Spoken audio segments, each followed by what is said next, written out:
আসসালামু আলাইকুম viewers, welcome to mother cooking channel. আজকে আমি আপনাদেরকে রান্না করে দেখাবো শুটকি দিয়ে কাঁঠালের বিচি ও জাম ঘাসের অসাধারণ মজার তরকারি। আমরা জাম ঘাস খাওয়ার সময় প্রায় যেই সমস্যার সম্মুখীন হই সেই সমস্যাটি হলো যে জাম ঘাস খাওয়ার পর গলা জ্বলে বা গলা চুলকায়। এই কারণে আমরা অনেকেই কিন্তু জাম ঘাস খেতে পারি না।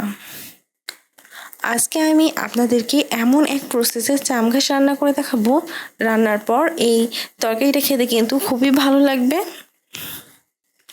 চলুন তাহলে শুরু করা যাক। প্রথমে আমি চুলার উপর একটি কড়াই বসিয়ে দিচ্ছি, তারপর চুলাটি অন করে চুলার আঁচ মিডিয়ামে রাখবো। দিয়ে দিচ্ছি সয়াবিন তেল 1/4 কাপ। দিয়ে দিচ্ছি শুটকি। এখানে আমি 2 ধরনের শুটকি নিয়েছি, আপনারা চাইলে যে কোনো শুটকি দিয়ে এই তরকারিটা রান্না করতে পারেন। আর এই শুটকিগুলোকে আমি প্রায় আধা ঘন্টার মতো সময় গরম পানিতে ভিজিয়ে রেখেছিলাম। তারপর এই শুটকিগুলোকে খুবই ভালোভাবে ধুয়ে নিয়েছি। এখন আমি এই শুটকিগুলোকে খুবই ভালোভাবে ফ্রাই করে নেব। আমি প্রায় 4 থেকে 5 মিনিটের মতো সময় এই শুটকিগুলোকে খুবই ভালোভাবে ফ্রাই করে নিয়েছি। এখন আমি দিয়ে দিব পেঁয়াজ কুচি 1 কাপ। আর এই পেঁয়াজগুলোকে আমি কিছুটা মোটা মোটা করে কেটেছি। দিয়ে দিচ্ছি কাঁচামরিচ 9 থেকে 10টি। ঝালটা আপনারা আপনাদের প্রয়োজন অনুযায়ী দিতে পারেন। আর এই কাঁচামরিচগুলোকে আমি মাছ বরাবর কেটে নিয়েছি। দিয়ে দিচ্ছি রসুনের কোয়া 1/4 কাপ। এখন আমি এই সব উপকরণসমূহকে খুবই ভালোভাবে ফ্রাই করে নিব। আমি অনবরত নাড়িয়ে নাড়িয়ে এই শুটকি, পেঁয়াজ, মরিচ, রসুনগুলোকে খুবই ভালোভাবে ফ্রাই করে নিচ্ছি। আর ফ্রাই করার এই পর্যায়ে পেঁয়াজ, রসুন আর কাঁচামরিচ প্রায় 80% মতো ফ্রাই হয়ে গেছে। এখন আমি দিয়ে দিব জিরা বাটা 1 চা চামচ, আদা বাটা 1 চা চামচ, রসুন বাটা 1 চা চামচ। তারপর এই বাটনাগুলোকে আমি চুলার মিডিয়াম লো আছে খুবই ভালোভাবে ফ্রাই করে নিব। আমি এগুলোকে ঠিক ততক্ষণ পর্যন্ত ফ্রাই করব যতক্ষণ না পর্যন্ত আদা ও রসুনের কাঁচা গন্ধ চলে না যায়।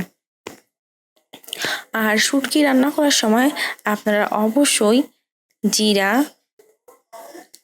আর আদা রসুনের বাটা ব্যবহার করবেন। এতে করে কিন্তু শুটকির তরকারিটা থেকে কোনো প্রকার গন্ধ আসে না এবং খেতেও কিন্তু খুবই ভালো লাগে। ফ্রাই করার এই পর্যায়ে আদা ও রসুনের কাঁচা গন্ধ প্রায় চলে গিয়েছে। এখন আমি দিয়ে দিব হলুদের গুঁড়া 1 চা চামচ, লবণ পরিমাণ মতো। তারপর আমি এই মশলাগুলোকে খুবই ভালোভাবে নাড়িয়ে দিব। দিয়ে দিব পানি 1 কাপ। তারপর এই পানির মধ্যে এই মশলাগুলোকে একটু কষিয়ে দিয়ে দিব জাম ঘাস। তারপর দিয়ে দিচ্ছি কাঁঠালের বিচি 1 কাপ। এখন আমি এই সব উপকরণসমূহকে খুবই ভালোভাবে কষিয়ে নেব। আমি অনবরত একটা চামচ দিয়ে এই সব উপকরণসমূহকে কষিয়ে নিচ্ছি। আমি বেশ কিছু সময় কষানোর পরে এর গ্রেভিটা কিন্তু একেবারে শুকিয়ে গেছে। এখন আমি জাম ঘাস ও কাঁঠালের বিচিটাকে খুব ভালোভাবে সিদ্ধ করে নেওয়ার জন্য দিয়ে দিচ্ছি পানি 1.5 কাপ। তারপর এই তরকারিটাকে খুব ভালোভাবে নাড়িয়ে দিব এবং ঢাকনা লাগিয়ে দিব। ফিরে এলাম প্রায় 6 থেকে 7 মিনিট পর। এই সময় কাঁঠালের বিচি ও জাম ঘাস থেকেও অনেকটা পানি ছেড়ে দিয়েছে। তরকারিটাতে অনেকটা ঝোল দেখা যাচ্ছে। এখন আমি দিয়ে দিব গরম মশলার গুঁড়া 1 চা চামচ। তারপর এই তরকারিটাকে খুব ভালোভাবে নাড়িয়ে আবারও ঢাকনা লাগিয়ে দিব। আর এইভাবে আমি এই তরকারিটাকে ঢাকনা লাগিয়ে ততক্ষণ পর্যন্ত রান্না করব যতক্ষণ না পর্যন্ত এই তরকারিটার ঝোল খুব ভালোভাবে শুকিয়ে না যায়। আর 5 থেকে 6 মিনিট পর পর ঢাকনা খুলে এই তরকারিটাকে খুবই ভালোভাবে নাড়িয়ে দিব। আমি প্রায় 3 থেকে 4 বার ঢাকনা খুলে এই তরকারিটাকে খুবই ভালোভাবে নাড়িয়ে দিয়েছি। এই সময় আপনারা দেখতে পাচ্ছেন এর ঝোলটা অনেকটা শুকিয়ে গেছে এবং অনেকটা গাঢ় হয়ে এসেছে। এখন আমি অনবরত কষিয়ে কষিয়ে এই তরকারিটাকে রান্না করে নিব এবং এর বাকি গ্রেভিটাকেও শুকিয়ে নিব। রান্নার এই পর্যায়ে আপনারা দেখতে পাচ্ছেন এর গ্রেভিটা কিন্তু একেবারে শুকিয়ে গেছে এবং জাম ঘাস, কাঁঠালের বিচি খুবই ভালোভাবে সিদ্ধ হয়ে গেছে। কাঁঠালের বিচি ও জাম ঘাস এই ভালোভাবে সিদ্ধ হওয়ার পরে আমি এই চুলার আঁচ মিডিয়াম লো করে দিব। তারপর 5 থেকে 6 মিনিটের মতো সময় এই মিডিয়াম লো আছে এই জাম ঘাসের তরকারিটাকে অনবরত কষিয়ে কষিয়ে রান্না করব। এতে করে কিন্তু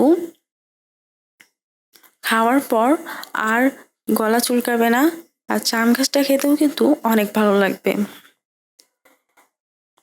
এই সময় আপনারা দেখতে পাচ্ছেন এর মধ্যে কোনো ঝোল বা কোনো গ্রেভি নেই, পুরোপুরি তেলের উপরেই ভাজা হচ্ছে। এখন আমি চুলাটি অফ করে দিব। তৈরি হয়ে গেছে খুবই মজাদার শুটকি দিয়ে জাম ঘাস ও কাঁঠালের বিচির তরকারি। প্রিয় দর্শক, এই ছিল আমাদের আজকের রেসিপি। মাধব কুকিং চ্যানেলের আরও এক্সাইটিং রেসিপি নিয়ে আপনাদের সামনে আবার উপস্থিত হব। ভিউয়ার্স, আপনাদের সকলকে অনেক অনেক ধন্যবাদ জানাচ্ছি পুরোটা সময় আমাদের সাথে থাকার জন্য। আমি উইশ করব আপনারা সবাই ভালো থাকবেন, সুস্থ থাকবেন এবং মাদার কুকিং চ্যানেলের সাথে থাকবেন। এই চ্যানেলে নতুন হয়ে থাকলে চ্যানেলটি সাবস্ক্রাইব করুন এবং ভালো লাগলে লাইক, কমেন্ট ও শেয়ার করুন। ধন্যবাদ।